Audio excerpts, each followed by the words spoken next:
नमस्कार दोस्तों, PCS Ganga online channel में आप सभी मित्रों का स्वागत है। मित्रों, आइए आज हम लोग कक्षा 9 की एनसीईआरटी के अगले अध्याय में ध्वनि साउंड को पढ़ते हैं। देखिए, जो भी एनसीईआरटी का मैटर आपको पढ़ाया जा रहा है वहाँ से प्रश्न पक्का बनेंगे प्री में। पीसीएस प्री को टारगेट करके और आरओ, हाई कोर्ट आरओ, लोक सेवा आयोग से आरओ प्लस बीईओ या चीईओ की जो भी भर्ती है और लोअर या यूपी ट्रिपल एससी से इन परीक्षाओं से संबंधित ही वीडियो बनाए जा रहे हैं। आपके पीसीएस 26, आरओ हाई कोर्ट 2026, ठीक, आरओ हाई कोर्ट लोक सेवा आयोग से आने वाली है भर्ती करीब 400 पद विज्ञापन में है, लेकिन ये बढ़ के 550 पद से अधिक हो जाएंगे, तो जिसमें से लगभग 400 आरओ के पद रहेंगे। और यूपी ट्रिपल एससी से लोअर की 2500 भर्ती की परीक्षा अगस्त में है और अनेक भर्ती यूपी ट्रिपल एससी से आई हैं, अलग स्पेशल पीएसओ हुआ, कृषि विभाग से हुआ या अन्य भर्तियां हैं। तो इन सभी परीक्षाओं के लिए फिजिक्स के चैप्टर में ध्वनि हम लोग आज पढ़ेंगे। यहाँ से प्रश्न पक्का बनते हैं। एक प्रश्न फिजिक्स की भौतिक विज्ञान के ध्वनि चैप्टर से, साउंड चैप्टर से एक प्रश्न पक्का आता है। देखिए, हर साइंस का तीनों चैप्टर अगर हम बांट लें, फिजिक्स, केमिस्ट्री और बायोलॉजी, किसी भी परीक्षा में आप देखें कि अगर मान लीजिए पीसीएस की परीक्षा लें और यही इतना आंकड़े लगभग आपके आरओ में भी रहेंगे, 25 प्रश्न बनते हैं साइंस से, जिसमें से 5 से 7 क्वेश्चन आपका टेक्नोलॉजी से होता है। बाकी जनरल साइंस से कितने क्वेश्चन होते हैं? कम से कम 15 से 18, ठीक। इसमें भी एक चीज जान लीजिए, फिजिक्स से, भौतिक विज्ञान से कम 5 या 7 और बायोलॉजी से यही आंकड़े रहते हैं 5 या 7 लगभग। केमिस्ट्री से 1-2 क्वेश्चन कम, 4 से 6 मांग चलिए बस। अब अगर भौतिक से 7 क्वेश्चन आ रहा है भौतिक विज्ञान से, तो कम से कम 7 चैप्टर से आएगा। भौतिक के अंतर्गत कुल 10 से 12 चैप्टर मूल हैं। अगर भौतिक विज्ञान को आप छोटे छोटे चैप्टरों में न डिवाइड करके मोटे मोटे चैप्टरों में डिवाइड करेंगे, मूल जो चैप्टर हैं, तो उसमें 10 से 12 चैप्टर ही हैं जो हमें जीएस के रूप में पढ़ने होते हैं, ठीक, जिसमें से एक आपका ध्वनि या साउंड भी है। ठीक, चलिए शुरू करते हैं। ध्वनि ऊर्जा का एक रूप है। आपके मुंह से जो आवाज निकल रही है, हमारे मुंह से जो आवाज निकल रही है, यह ध्वनि के रूप में जो है, यह भी एक ऊर्जा का रूप है। ध्वनि को देखने के बजाय सुना जाता है। ऊर्जा का तो रूप है, तब कहेंगे दिखाई क्यों नहीं देता ना, ये सुनने के प्रक्रिया में होता है, ठीक। ध्वनि की कुछ विशेषताएं होती हैं। क्या? आवृत्ति होती है ध्वनि की। 1 सेकंड में होने वाले कंपनों की संख्या को आवृत्ति कहा जाता है, ठीक। मान लीजिए ध्वनि कंपन करते हुए जा रही थी, 1 सेकंड में जितना आवृत्ति कंपन होगा तरंगों में, ध्वनि तरंगों में, 1 सेकंड में, वही आवृत्ति कही जाती है, फ्रीक्वेंसी, ठीक।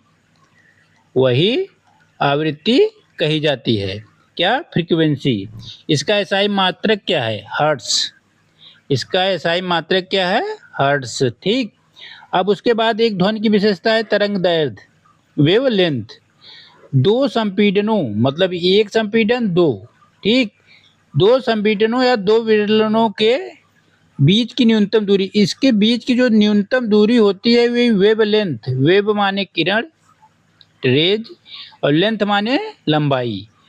तो ध्वनि तरंगों की जो 1-2 पिंडों के बीच की दूरी लंबाई होती है, वही वेवलेंथ है, तरंग दैर्ध्य, ठीक। इसका लंबाई के मात्रक से संबंधित है। याद रखिएगा, तरंग दैर्ध्य का मात्रक मीटर होता है, यह लंबाई के मात्रक से संबंधित है, ठीक। फिर एक और गुण है आवर्तकाल। आवर्तकाल अर्थात एक पूर्ण कंपन में लिया गया समय। मान लीजिए ध्वनि तरंगे कंपन करते हुए आगे बढ़ रही हैं, ठीक। अपने मूल अवस्था में फिर पुनः घूम के अगर जैसे आ रही हैं तो एक आवर्तकाल हो जाता है, टाइम पीरियड। इस मूल अवस्था में पुनः वापस आने की में जितना समय लगता है वही आवर्तकाल होता है, टाइम पीरियड होता है, ठीक। फिर है आयाम, एक विशेषताओं में एम्पलीट्यूड, कणों की अधिकतम विस्थापन करने की जो क्षमता होती है वही आयाम है। इसका मात्रक क्या होता है? मीटर। आवर्तकाल का मात्रक सेकंड होता है, क्योंकि ये समय से संबंधित है तो इसलिए सेकंड होता है। आयाम का मात्रक मीटर होता है। वेग, वेलोसिटी, ध्वनि तरंगों द्वारा एक सेकंड में तय की गई दूरी वेग होता है।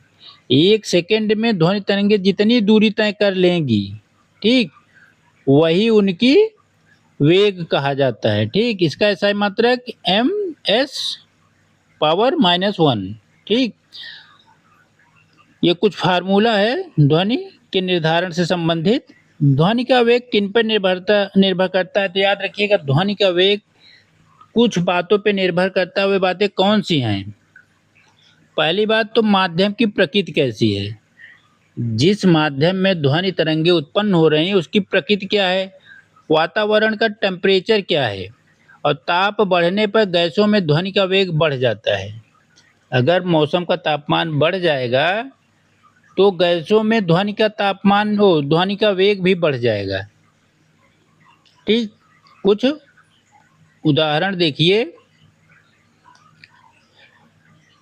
एल्युमिनियम बहुत ठोस धातु है, इसमें 64-20 लगभग ध्वनि का वेग होता है, 64-20 मीटर प्रति सेकंड स्क्वायर। पानी में करीब 1498। समुद्री जल में थोड़ा मोटा होता है साधारण पानी से, इसलिए में उसमें ध्वनि की चाल ज़्यादा होती है, 1531। वायु में इसी को आदर्श मान के पैमाना माना जाता है। वायु में 346, 346।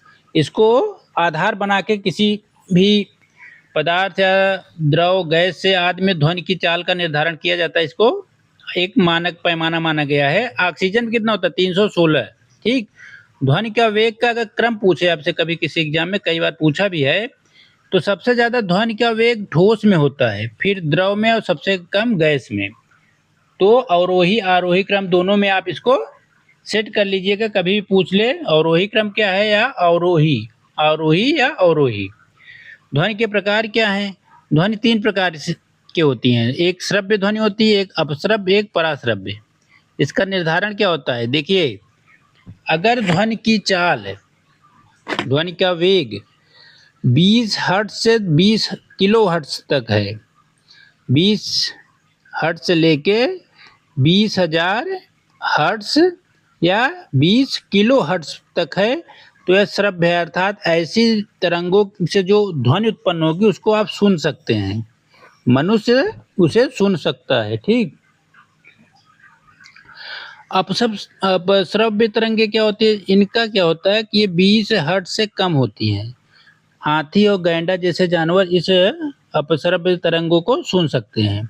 पराश्रव्य क्या होती है? 20 किलो हर्ट्ज अर्थात 20,000 हर्ट्ज से अधिक होती हैं। चमगादड़ और डॉल्फिन इनको सुन सकते हैं, महसूस कर सकते हैं। कौन कौन? डॉल्फिन और चमगादड़। पराश्रव्य को, अपश्रव्य को हाथी और गैंडा। श्रव्य तरंग किसके? मनुष्य इसे सुनता है और समझ सकता है, ठीक।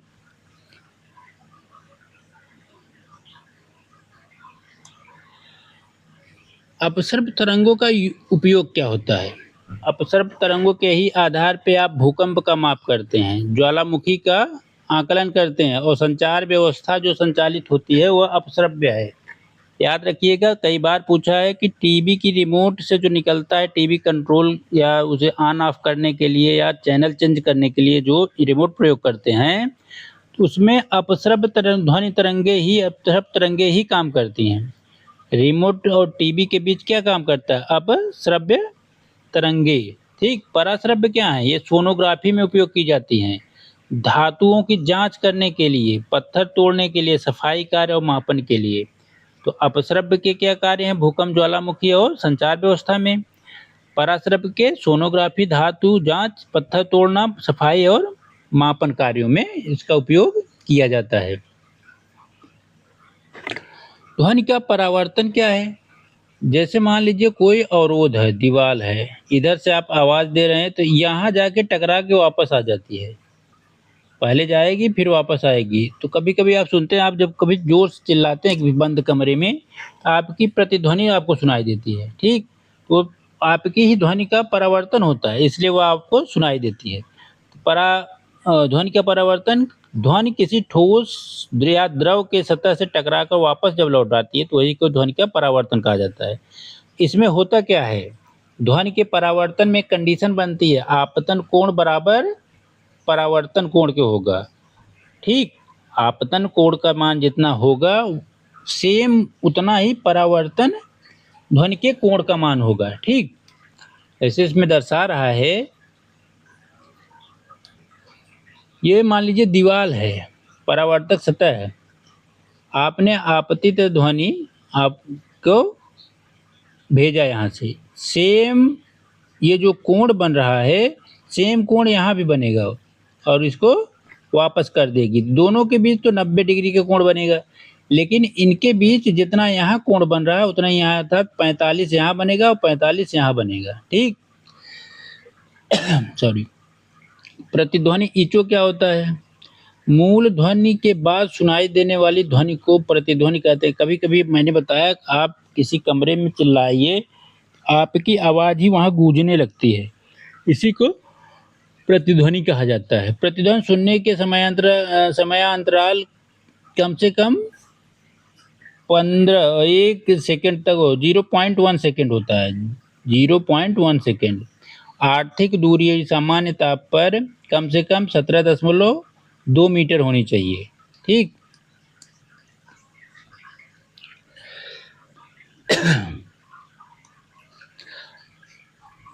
अनुरणन क्या होता है? देखिए, बंद हाल में बार-बार परावर्तन से ध्वनि कुछ समय तक बनी रहती है, इसे अनुरणन कहते हैं, जिसे अनुनाद भी कहा जाता है।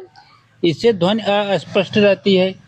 कम करने के लिए कालीन, पर्दे, ध्वनि अवशोषक पदार्थों का प्रयोग किया जाता है। आप लोग एक चीज़ देखते होंगे कि जहाँ डिजिटल बोर्ड से पढ़ाया जा रहा है आजकल, वहाँ के कमरों में देखेंगे तो ध्वनि अब्जॉर्बर, मतलब ध्वनि को अवशोषित करने वाले कुछ तत्व लगाए जाते हैं, जैसे कालीन हुआ, पर्दे हुए, अवशोषक पदार्थ हुआ, फाइबर बोर्ड हुआ, ठीक? इनका प्रयोग किया जाता है। ध्वनि के अनुप्रयोग में मेगाफोन है, हॉर्न है, लाउड स्पीकर है, ध्वनि को एक दिशा में भेजते हैं। स्टेथोस्कोप है, ध्वनि पे काम करता है, हृदय धड़कन और फेफड़े की ध्वनि सुनने के लिए।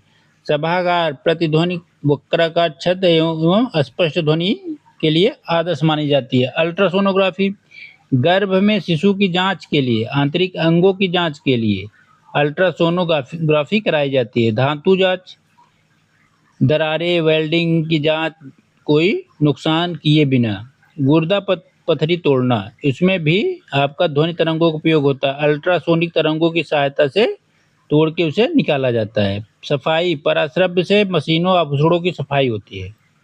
पराश्रव्य से मशीनों और आभूषणों की सफाई की जाती है। दूसरी चैप्टर को देखते हैं, ध्वनि क्या है? ध्वनि ऊर्जा के एक रूप है। ध्वनि कंपन से उत्पन्न होती है। किसी वस्तु में कंपन होने पर उसके आसपास के कण कंपन की दिशा में संचालित होते हैं और ध्वनि उत्पन्न होती है। ध्वनि उत्पन्न होने के लिए आवश्यक शर्त क्या है? बिना कंपन के ध्वनि उत्पन्न नहीं हो सकती। वातावरण में यदि कंपन नहीं है तो वहाँ ध्वनि आपकी नहीं उत्पन्न होगी। मानव स्वर तंत्र यंत्र के कंपन से आवाज़ निकलती है, जैसे घंटी, तबला, गिटार, बांसुरी आदि में से किसी न किसी भाग का कंपन होता रहता है। ध्वनि का संचरण क्या है? ध्वनि का संचरण, ध्वनि को चलने के लिए माध्यम की आवश्यकता होती है। ध्वनि निम्नलिखित माध्यमों में चल सकती है। ठोस में सबसे ज़्यादा ध्वनि चलती है, द्रव में उसके पश्चात और गैस में सबसे कम, ठीक? निर्वात वैक्यूम में ध्वनि की चाल शून्य होती है। वैक्यूम में ध्वनि की चाल कितनी हो जाएगी? ध्वनि की चाल शून्य हो जाती है, ठीक? निर्वात में। इसमें निर्वात ध्वनि क्यों लिए? ध्वनि तरंगों के संचालन के लिए माध्यम की आवश्यकता होती है, एक बात याद रखिएगा। और जब माध्यम नहीं मिलता निर्वात में तो यह कोई गति नहीं करती। ध्वनि तरंगों के प्रकार, ध्वनि तरंगे अनुदैर्ध्य हैं। इसमें संपीड़न और विरलन बनते हैं। संपीड़न और विरलन के क्रमिक बनने के से ध्वनि आगे बढ़ती है। ठीक,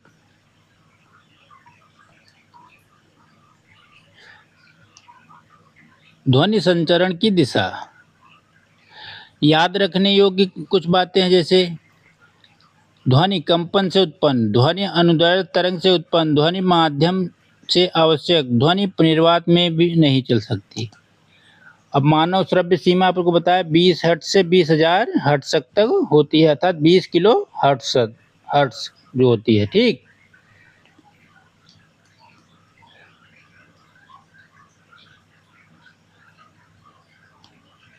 ध्वनि तरंगों के प्रमुख गुण, इनमें आवृत्ति होती है, तरंगदैर्ध्य होती है, आवर्तकाल होता है, आयाम होता है, वेग होता है। ठीक, फार्मूला है v बराबर 1/2 t या v बराबर लेमडा v।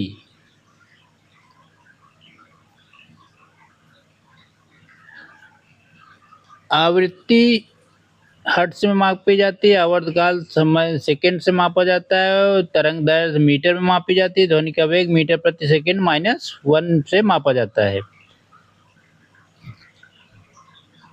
विभिन्न माध्यमों में ध्वनि का वेग, एल्युमिनियम 6420, जल 1498 और वायु 346। ध्वनि का वेग ठोस, द्रव, गैस, सबसे ज़्यादा ठोस में होगा, उसके पश्चात द्रव में, फिर आपके बचा खुचे बातें आती हैं।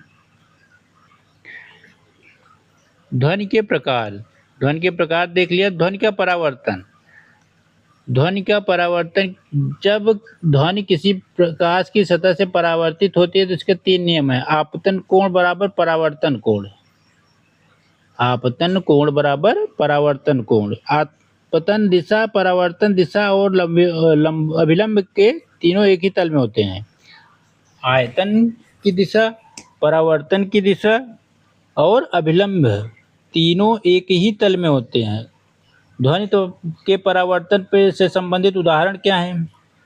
ध्वनि के परावर्तन से संबंधित उदाहरणों में मेगाफोन है, आपका स्टेथोस्कोप है, सभागार का निर्माण होता है जो उस अनुरूप वास्तुकला में, ध्वनि बोर्ड होता है। ठीक, याद रखिएगा, मेगाफोन, स्टेथोस्कोप, सभा का निर्माण और ध्वनि संबंधी मैटर। याद रखने के लिए क्या है, देखिए, ध्वनि कंपन से उत्पन्न होती है, ध्वनि अनुदैर्ध्य तरंगे हैं, ध्वनि माध्यम की आवश्यकता होती है इसके लिए, ध्वनि तरंगे निर्वात में नहीं चल सकती। मानव श्रव्य सीमा कितनी है? 20 हर्ट्ज से 20,000 हर्ट्ज तक। ठीक, विशेष प्रकार की ध्वनि 20 हर्ट्ज से कम पर अपश्रव्य है और 20 से अधिक पराश्रव्य। अब जैसे कुछ एनसीईआरटी की बातें देखिए, ध्वनि विभिन्न पहलुओं के कंपन करने के कारण उत्पन्न होती है। द्रव किसी द्रव्यात्मक माध्यम से अनुदैर्ध्य तरंगों के रूप में संचरित होती हैं। ध्वनि माध्यम में क्रमागत संपीड़नों और विरलनों के रूप में संचरित होता है। ध्वनि संचरण में माध्यम के कण आगे नहीं बढ़ते, केवल विक्षोभ ही संचरित करते हैं। ठीक, ध्वनि के अधिकतम मान से न्यूनतम मान और पुनः अधिकतम मान के परिवर्तन से एक दोलन पूरा होता है। वह न्यूनतम दूरी जब किसी माध्यम का घनत्व और दाब आवर्ती रूप से अपने मान के पुनरावृत्ति करते हैं तो ध्वनि की तरंग कहा जाता है, उसे लेमडा से प्रदर्शित किया जाता है, उल्टा वाई, अर्थात इसे लेमडा के नाम से संबोधित किया जाता है। ध्वनि की तरंग दैर्ध्य, तरंगों द्वारा माध्यम के घनत्व के एक संपूर्ण दोलन में लिए गए समय को आवर्तकाल कहा जाता है। एकांक समय में होने वाले दोलनों की कुल संख्या को आवृत्ति कहा जाता है।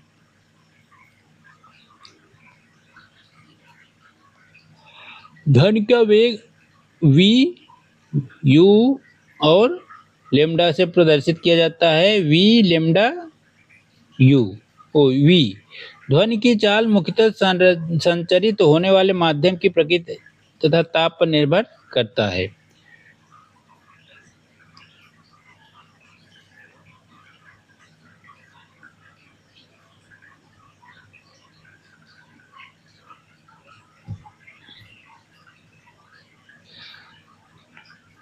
किसी सभागार में निर्बाध बारंबार परावर्तन के कारण जो क्षति होती थी, उसी के कारण वहां पे अनुरणन की क्रिया होती है। ठीक,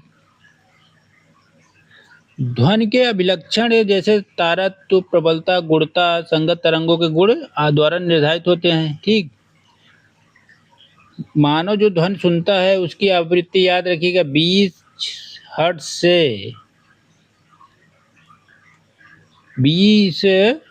से 20 किलो हर्ट्ज लिखा रहेगा या 20,000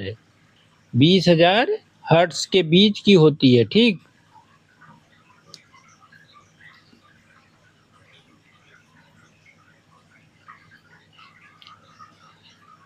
ध्वनि एक ऊर्जा का रूप है। ध्वनि कंपन से उत्पन्न होती है। ध्वनि निर्वात में नहीं चलती। ध्वनि अनुदैर्ध्य तरंग है। इसाई मात्रक हर्ट्ज होता है। इसाई मात्रक तरंग दैर्ध्य का मीटर होता है। वेग का मीटर प्रति सेकंड।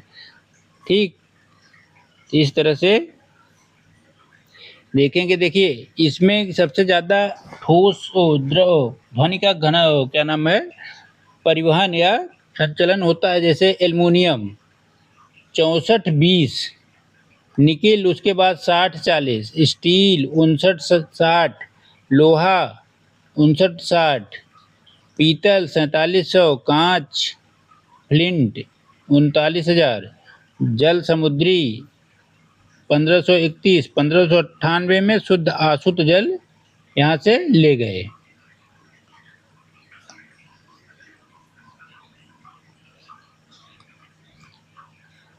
इसको देख लीजिएगा पैमाने को। फिर आगे आते हैं कार्य और ऊर्जा में।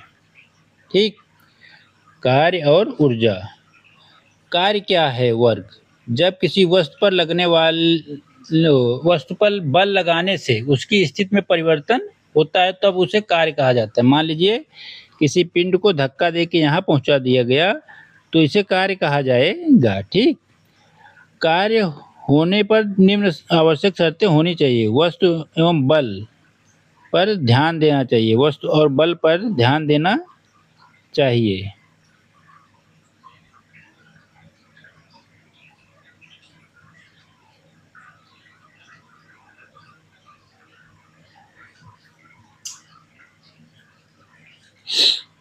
कार्य होने पर दो आवश्यक शर्तें होती हैं। जैसे वस्तु पर बल लगना चाहिए और बल के कारण वस्तु में विस्थापन होना चाहिए, तब उसे कार्य माना जाता है। कार्य की यह सूत्र होता है W बराबर F गुणे S।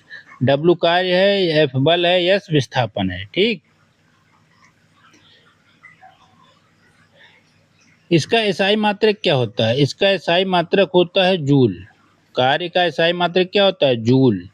जो 1 जूल बराबर 1 न्यूटन बल द्वारा वस्तु को 1 मीटर जो विस्थापित किया जाता है वही जूल होता है। अर्थात 1 न्यूटन बल लगा के किसी पिंड को 1 मीटर तक विस्थापित किया जाए तो यह जो विस्थापित करने की क्रिया है इसी को कार्य कहा जाता है। कार्य के प्रकार क्या होते हैं? कार्य धनात्मक भी हो सकता है, ऋणात्मक भी हो सकता है, शून्य भी हो सकता है। बल और बल की दिशा में विस्थापन होगा तो यह धनात्मक कार्य है। बल और विस्थापन विपरीत दिशा में होगा तो ऋणात्मक होगा। और शून्य क्या होगा? बल या विस्थापन में से कोई एक शून्य हो। ठीक, ऊर्जा क्या है? ऊर्जा कार्य करने की क्षमता है। इसका एसआई मात्रक जूल है। ऊर्जा के रूप क्या है? गतिज ऊर्जा होगी, स्थितिज ऊर्जा होगी, ऊष्मीय, प्रकाश, विद्युत ऊर्जा, रासायनिक और नाभिकीय ऊर्जा। अब गतिज ऊर्जा क्या है? काइनेटिक एनर्जी, गति के कारण उत्पन्न होती है। ठीक, याद रखिएगा गतिज ऊर्जा क्या होगी? गति के कारण उत्पन्न होगी। काइनेटिक एनर्जी बराबर हाफ mv²। ये फेवरेट फार्मूला है, याद रखिएगा इसको। कि काइनेटिक एनर्जी अर्थात गतिज ऊर्जा बराबर हाफ mv², जहाँ m द्रव्यमान है और v वेग है। यदि वेग को दोगुना कर दिया जाए तो काइनेटिक एनर्जी कितना हो जाएगी? 4 गुना बढ़ जाएगी। इतना याद रखिएगा, अगर वेग को 2 गुना कर दिया जाए तो काइनेटिक एनर्जी 4 गुना हो जाएगी, ठीक। यदि वेग को 3 गुना किया जाए तो काइनेटिक एनर्जी 9 गुना हो जाएगी। जितना किया जाएगा उसका 2 गुना होती जाती है। वेग 2 गुना करने पर काइनेटिक एनर्जी कितने 4 गुना हुई, और जब हम इसको 3 गुना कर रहे हैं तो 9 गुना में परिवर्तित हो गई। कार्य की SI इकाई क्या होती है? आप लोग कमेंट बताइए, अभी बताया हूँ। पोटेंशियल एनर्जी, स्थितिज ऊर्जा क्या होती है? स्थिति या विन्यास के कारण प्राप्त ऊर्जा होती है। यह mgh, m द्रव्यमान है, g गुरुत्वाकर्षण है, h क्या है? ऊंचाई, ठीक। ऊंचाई बढ़ने पर स्थितिज ऊर्जा में भी परिवर्तन होता है। ऊर्जा संरक्षण का नियम क्या कहता है? ऊर्जा न तो नष्ट होती है, ऊर्जा न तो नष्ट होती है, न ही नष्ट उत्पन्न न तो उत्पन्न होती है और न ही नष्ट, केवल रूप परिवर्तन होता है, ठीक। अर्थात ऊर्जा का सिर्फ रूप बदलता है, उसके आकृति और आकार इत्यादि में परिवर्तन नहीं होता। शक्ति क्या है? पावर। तो कार्य करने की दर जो होती है वही शक्ति कहलाती है। कार्य करने की दर याद रखिएगा, दर शब्द याद रखिएगा, तो उसी को क्या कहा जाता है? शक्ति। P माने पावर हो गया, W माने कार्य और T माने समय, तो WT, P बराबर WT हो जाता है किसका? शक्ति का पैमाना। 1 SI वाट बराबर कितना होता है? 1 किलोवाट बराबर 1 जूल प्रति सेकेंड। 1 किलोवाट बराबर होता है 1000 जूल प्रति सेकेंड।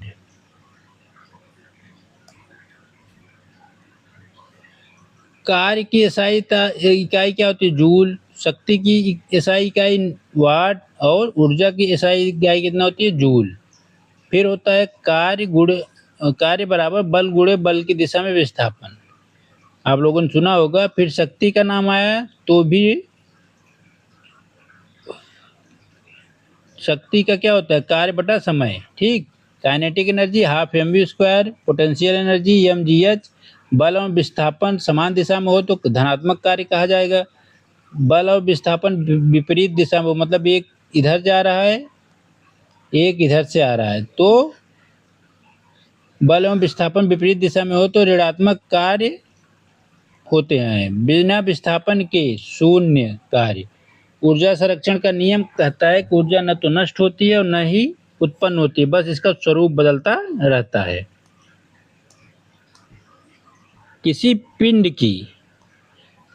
पिंड पर किया गया कार्य उस पर लगाए गए बल के परिणाम व बल की दिशा में होने वाले उसके द्वारा तय की गई दूरी के गुणनफल से परिभाषित किया जाता है। अर्थात कार्य का मात्रक जूल है, अर्थात 1 जूल बराबर 1 न्यूटन गुणे 1 मीटर।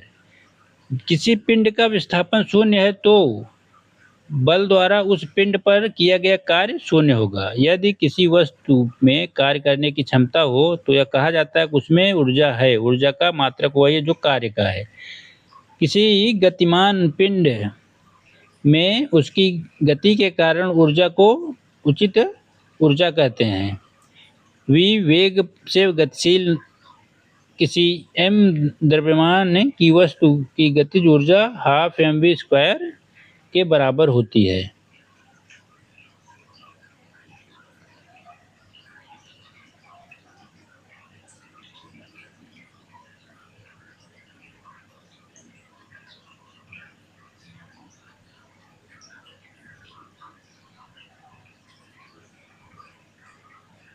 किसी गतिमान पिंड से उसकी गति के कारण गतिज ऊर्जा को गतिज ऊर्जा कहते हैं। v से गतिशील किसी m द्रव्यमान की वस्तु को गतिज ऊर्जा हाफ mv² के बराबर होती है। ऊर्जा संरक्षण के नियम के अनुसार याद रखिएगा, ऊर्जा को केवल एक रूप से दूसरे रूप में रूपांतरण होता है, यह न तो उत्पन्न होती है और न ही विनाश, ठीक। रूपांतरण से पहले रूपांतरण के पश्चात कुल ऊर्जा सदैव अचर रहती है। प्रकृति में ऊर्जा विभिन्न रूपों में पाई जाती है, गतिज, स्थितिज, ऊष्मीय, रासायनिक आदि। ठीक, इसको ध्यान रखिएगा। अब देखिए, कार्य का एसआई मात्रक क्या होता है? जूल। शक्ति की एसआई इकाई वाट। ऊर्जा की इकाई क्या होती है? जूल। कार्य बल गुणे बल की दिशा में विस्थापन।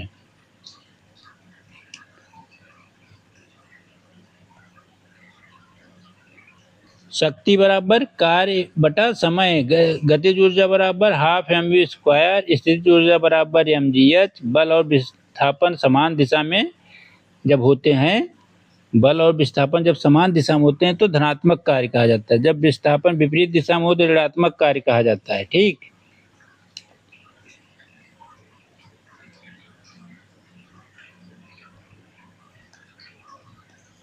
बिना विस्थापन के शून्य कार्य कहा जाता है। ऊर्जा संरक्षण के नियम, ऊर्जा न तो उत्पन्न होती है न ही नष्ट, बस इसका स्वरूप बदलता रहता है। इस तरह से हम लोगों ने कक्षा 9 की साइंस की एनसीईआरटी को देखा।